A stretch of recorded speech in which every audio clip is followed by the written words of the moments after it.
Hi guys, welcome back to this channel. And इस video में हम कुछ लैब टेस्ट और उनकी नॉर्मल रेंज लैब वैल्यूज़ के बारे में बात करेंगे। तो यहाँ पे हम जितने भी टेस्ट के बारे में बात करेंगे उसमें से देखेंगे कि वो क्या रहता है, व्हाट इज़, और उसके हाई लेवल से कौन कौन सी कंडीशनें रह सकती हैं, मतलब कि उसके कौन कौन से कारण की वजह से यहाँ पे वो खून में बढ़ा हुआ मिल सकता है।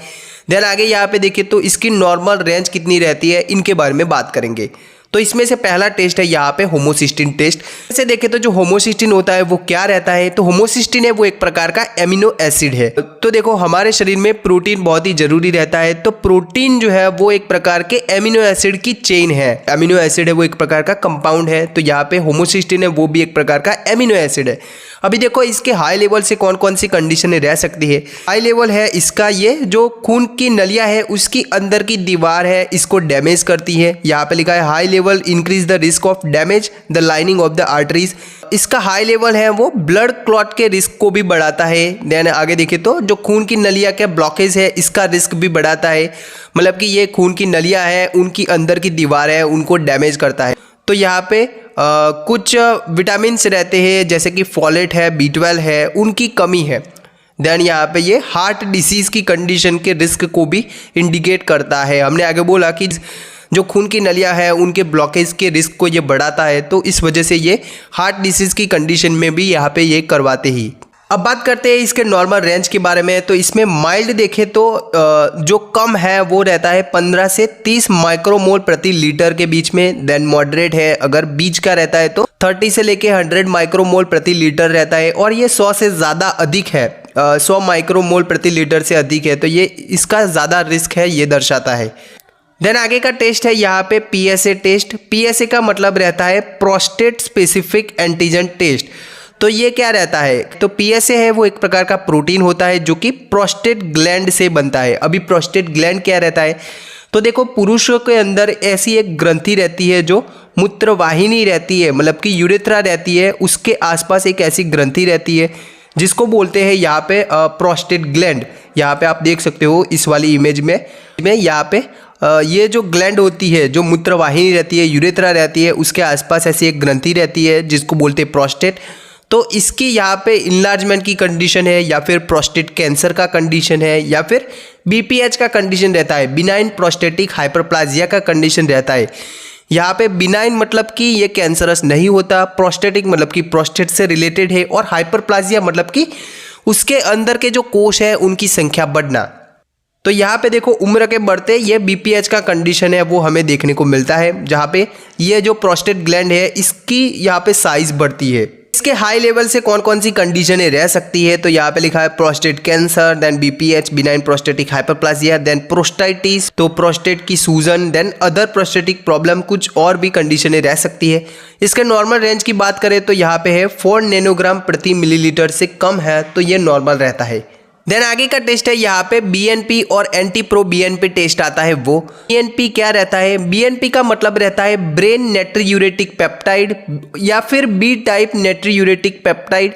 ये एक प्रकार का हार्मोन होता है। हार्मोन क्या रहता है, तो हार्मोन एक प्रकार का केमिकल रहता है जो कि एक स्पेसिफिक जगह से निर्मित होता है, और उसका जो एक्शन है एक स्पेसिफिक भाग के ऊपर रहता है, एक स्पेसिफिक ऑर्गन के ऊपर रहता है। यहाँ पे BNP है वो एक प्रकार का हार्मोन रहता है जो कि निकलता है यहाँ पे जो वेंट्रिकल्स रहता है। अभी देखो हमारा जो हृदय है इसके 4 चैम्बर रहते हैं, जिसमें से बात करें तो जो ऊपर के 2 रहते हैं इनको बोलते हैं एट्रियम, और नीचे के 2 रहते हैं इनको बोलते हैं वेंट्रिकल। तो ऊपर का जो एट्रियम वाला हिस्सा रहता है उससे भी एक हार्मोन निकलता है जिसको बोलते हैं यहाँ पे ANP atrial natriuretic peptide. Atria से निकला इस वजह से एट्रियल, और नेट्रीयूरेटिक यहाँ पे नेट्रीयूरेटिक का क्या मतलब रहता है, तो नेट्रीयूरेटिक मतलब कि सोडियम को यूरिन से शरीर से बाहर निकाल दे तो उसको बोलते हैं नेट्रीयूरेटिक। हमने आगे बोला कि हृदय के 4 चैम्बर रहते हैं जिसमें से ऊपर के 2 रहते हैं उनको बोलते हैं एट्रियम, और नीचे के 2 होते हैं उनको बोलते हैं ventricles.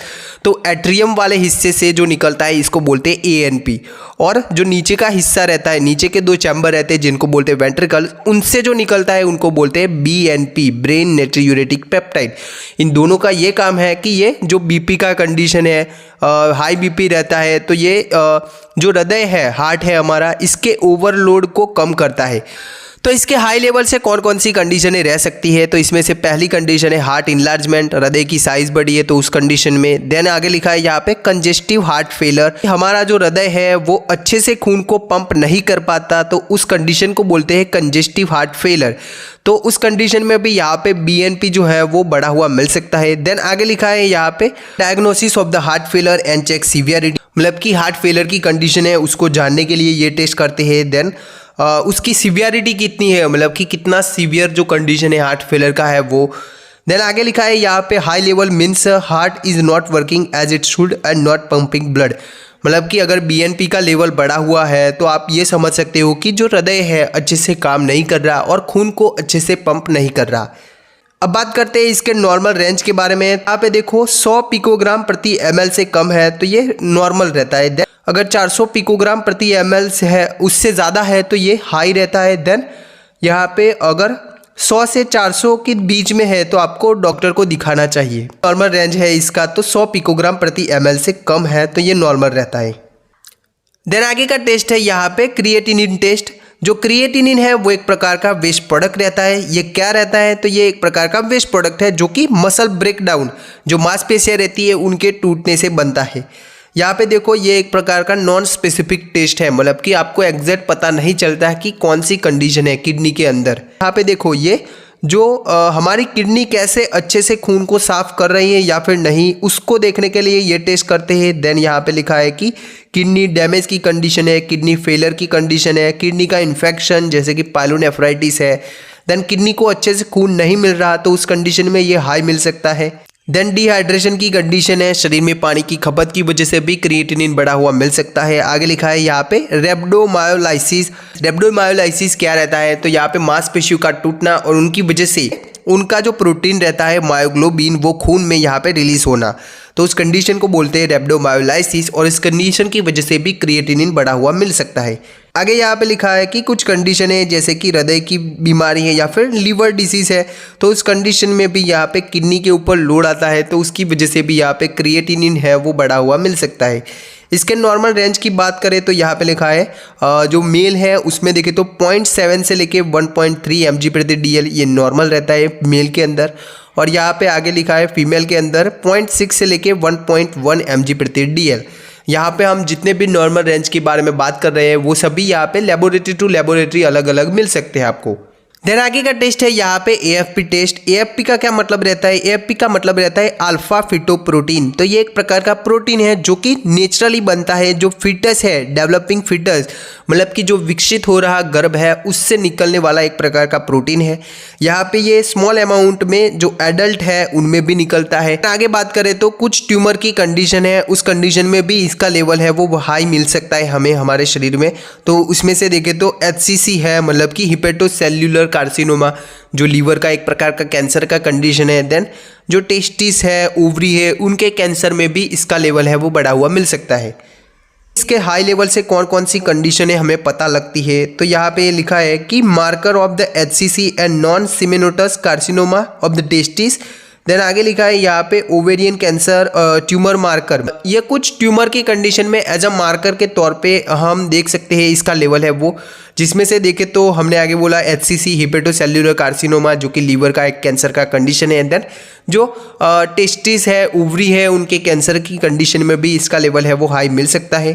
Monitor cancer treatment, cancer की जो ट्रीटमेंट चल रही है इनकी, तो उनको मॉनिटर करने के लिए भी जो AFP टेस्ट है वो करवाते हैं।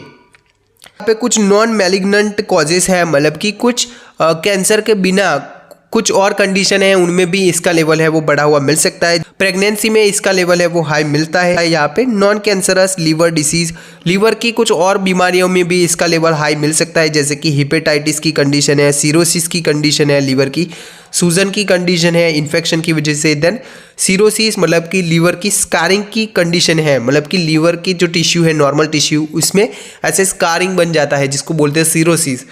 आगे यहाँ पे लिखा है कि AFP blood test is used during pregnancy to check baby's risk of birth defect and genetical disorder. हमने आगे बोला कि नेचुरली ये जो AFP होता है वो बनता है डेवलपिंग फिटस से, तो बेबी के अंदर कुछ कंडीशनें रहती है जन्मजात, जैसे कि स्पाइना बाइफिडा है या फिर कोई और बीमारी है जो जेनेटिकल हो या फिर बर्थ डिफेक्ट हो, जन्म से ही उसमें यहाँ पे खामी रहती है, वैसी बीमारियों में इसका लेवल है वो हाई मिल सकता है। इसके नॉर्मल रेंज के बारे में, तो इसका नॉर्मल रेंज है वो 40 नैनोग्राम प्रति ml से कम है, इसका ये नॉर्मल रेंज रहता है। तो ये थे यहाँ पे कुछ टेस्ट। आई होप आपको इस वीडियो से कुछ जानने को मिला होगा। Thank you.